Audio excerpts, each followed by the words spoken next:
everyone, and welcome back to my channel. I just want to say that I have a mouth ulcer like right inside my lip, so it's very painful for me to move my mouth at the moment, so I'm not gonna do it too much. I hope that my whisper is still gonna come through. A lot of you ask me to do more soft whispering, so I hope that this is kind of what that is, and maybe it'll be nice. I don't know. But yeah, it's very painful, so I can't talk too animated. Also, today's case is not a true crime story because this was not a crime. I just found it a very tragic story, and the moment I heard about it, I was like, I really want to tell this story. I do want to give a little warning that if you're claustrophobic, this may trigger you because I'm a very claustrophobic person, and just reading about this sent me into like panic. So just want to let you know that. So today I'm going to be talking about the case of John Edward Jones. John was 26 years old and he was a med student. He was studying to become a pediatric cardiologist. He also had a wife, a 1-year-old daughter, and his wife was pregnant with their second child. He was from a very big family. He had 5 brothers. Or 4 brothers. There are 5 boys and 2 girls in his family, so I think he had 4 brothers and 2 sisters. And he had 16 nieces and nephews. He was known for his good nature, his great sense of humor. He had a very strong worth ethic, and he genuinely loved people. And he was a very committed husband, father, son, and brother. Like, he was just a very loved person. When he was a kid, his father regularly took him and his brother Josh on caving trips. He was from Utah. There's a lot of caves in Utah. And as kids, they would very often go spelunking in caves. So on November 24th, 2009, a few days before Thanksgiving, John and Josh decided to pick up their spelunking and go to the cave nearby, which was the Nutty Putty Cave.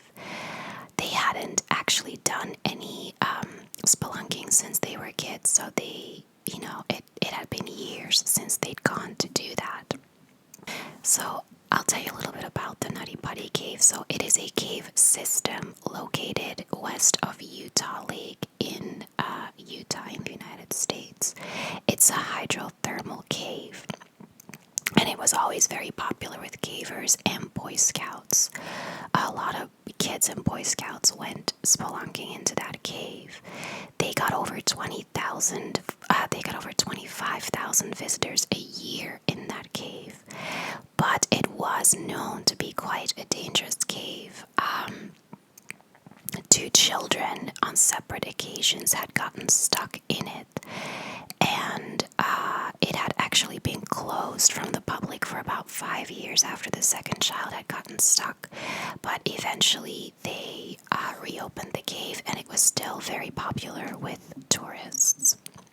So when John and Josh arrived at the cave, they were joined by 9 of their friends. It was a big group of people that was going into this cave. Everything went smooth for about an hour. They had explored the largest room in the cave, named the Big Slide. And the 2 brothers and 2 of their friends decided after that to take up a challenge they had heard about, which was passing through a very narrow passageway, aptly named the Birth Canal, that eventually opened up in a larger room. So John went first. He wriggled forward for some time, but he couldn't see any larger area. He couldn't see that this passageway ended up in a large room. And he continued to wiggle his way forward, but there just seemed to was a very sharp downward turn, like where the passage just went down. And John, confident that this would lead to a big room, pressed forward. And at some point, he noticed that it seemed to get a little wider at the bottom.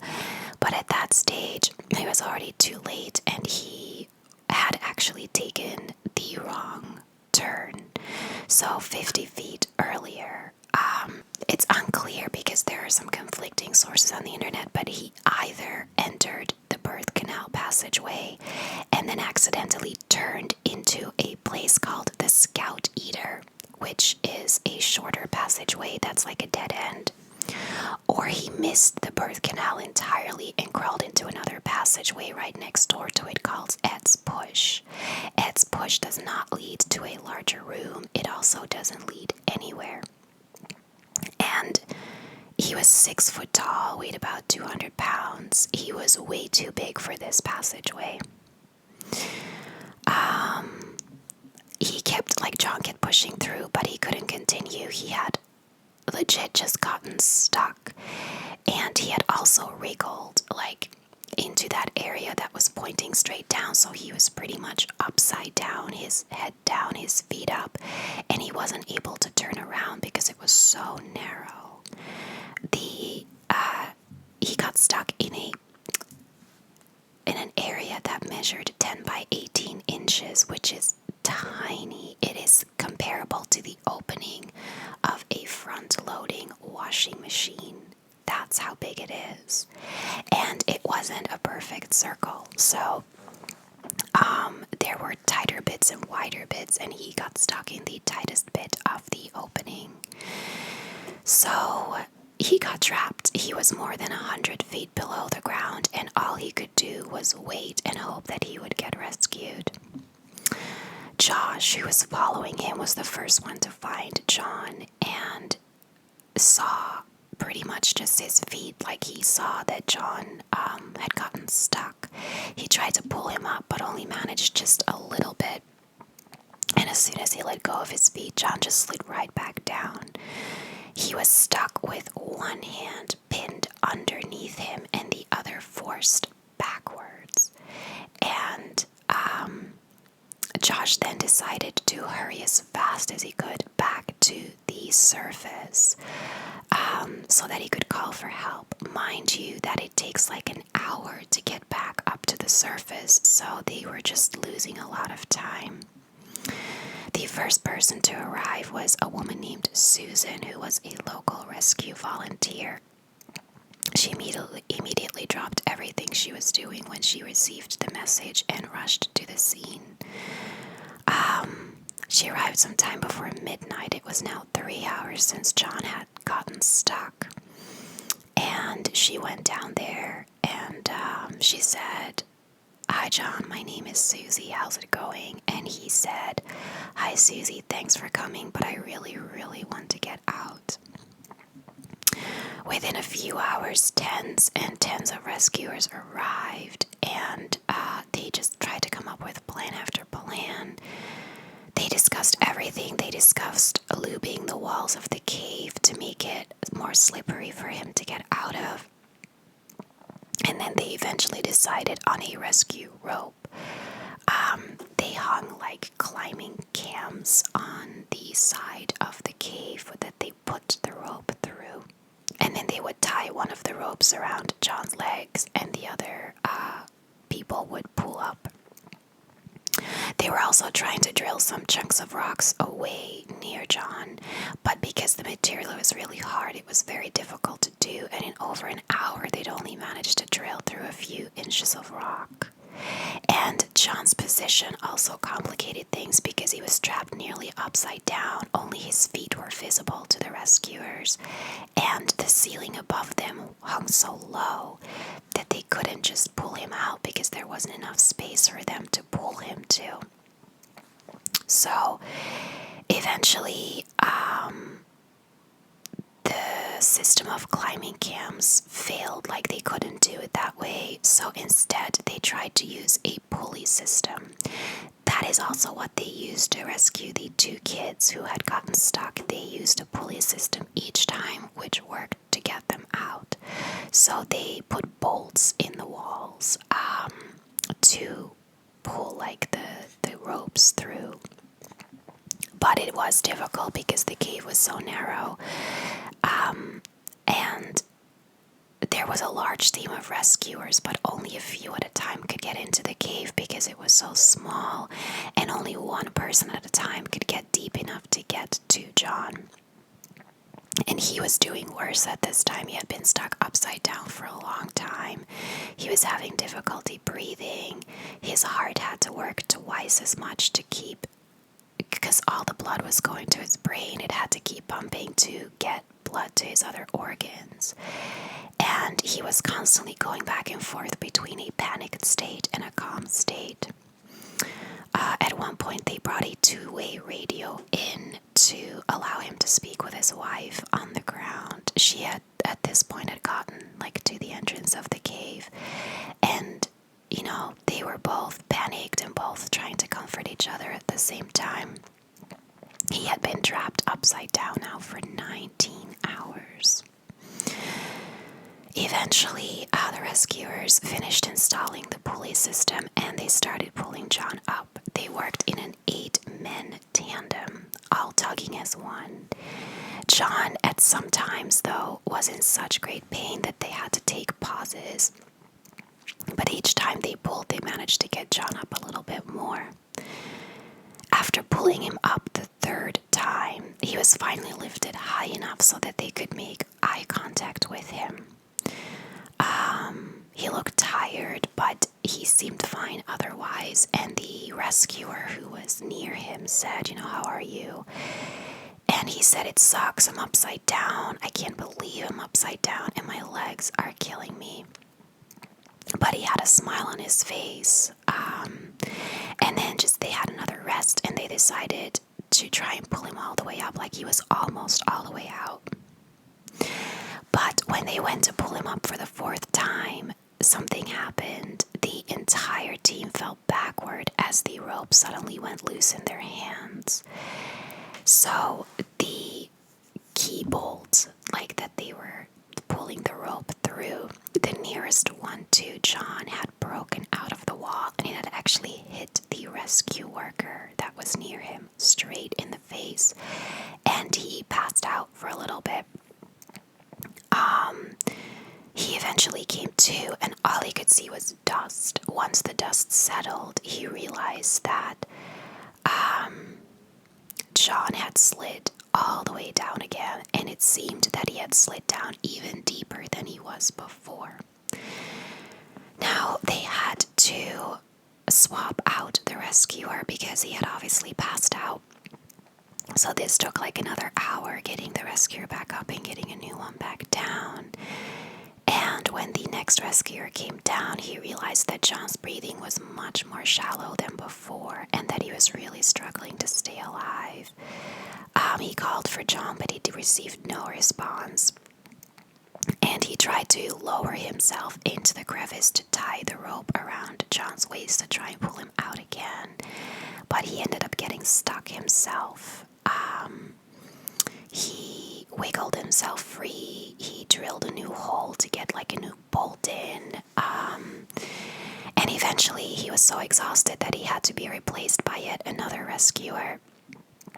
When that rescuer came down, he couldn't make any contact with John. He couldn't, he didn't respond to him, and he couldn't even hear him breathing. So soon after this, a medical professional crawled into the cave to reach John, and then at midnight on November 25th, John was pronounced dead. A total of 137 rescuers worked for 27 hours to save John. He was stuck in there for 27 hours. The next day, the authorities, and this is probably the part that makes me the saddest, the authorities determined that it was too difficult and dangerous to get his body out of the cave. So a few days later, they poured concrete into it to shut down the cave from the public forever. forever. It was, deemed that nobody could go back into it, and it ended up becoming John Jones's final resting place. John's family had a plaque put up at the entrance of the cave in his memory. And that is it for the story. I don't know, I was so I don't know if enthralled is the right word, but I was so captured by the story when I was reading through it. I just think it's so tragic, because this, I don't really understand it either. People go into this cave, it gets 25,000 visitors a year. I'm sure they don't all go spelunking. I'm sure some of them just visit the big parts of the cave. But there are people who go spelunking. If it was so easy, because apparently it was easy to go into the wrong passageway that was clearly not wide enough for an adult person, why didn't they just close that part off? Why not just keep the parts that are possible to get into open? Especially after those two kids got stuck. I don't think they got stuck quite that deep. I mean, I think they were 12 and 14 or something. So I don't think they would have gotten that deep, but I still don't understand why they didn't shut off those parts that were not passable by adults. I don't know. I just feel like some big mistakes happened here with regards to what happened to him. But yeah, I get claustrophobic just thinking about it. I have really bad claustrophobia. I have it less as an adult than I did as a child. As a child, my parents lived on the 14th floor of an apartment building, and I always took the stairs. We went to visit them every 2 weeks, and they would come to us, and then we would go to them. And I would always take the stairs. I am terrified of elevators. I take them now because there's a lot of places where you don't have a choice, but I hate them. Anything up to the third or fourth floor of a building, I'll still take the stairs. In New York, I was staying on I think it was 36th floor of a hotel, and while I took the elevator up, I always took the stairs down. I hate elevators. And as a kid, I couldn't go to the bathroom without taking someone with me, because I couldn't lock my door. I couldn't lock my door in a swimming pool changing room. I always had to have someone to guard the door with me. When I got changed in a clothing store, I couldn't be in it for more than 5 minutes. I had really, really bad claustrophobia. And as an adult, it's definitely better, but I still, I lock my doors and stuff now, but if the lock even jams a little bit, I already panic. And if I'm in an elevator, I will be watching the floors, just praying that we get there as fast as possible. I would never go in a cave like this. You could never get me in there. But just the thought, I honestly don't know if I would have lasted for 27 hours. I think I would have died from pure panic being stuck in such a small space. I think it's amazing that he held on for that long, because it is horrible to be that way for 27 hours. I don't know. Yeah. Anyway, that was it for this story. I hope it wasn't too gruesome. I know, true crime is different, because it can be really gruesome, but you have someone to blame. And when something like this happens, it's, a tragic accident. And I don't know if people really appreciate that those stories are being told, but I wanted to tell it anyway. So thank you as always so much for watching, and I'll see you in my next video.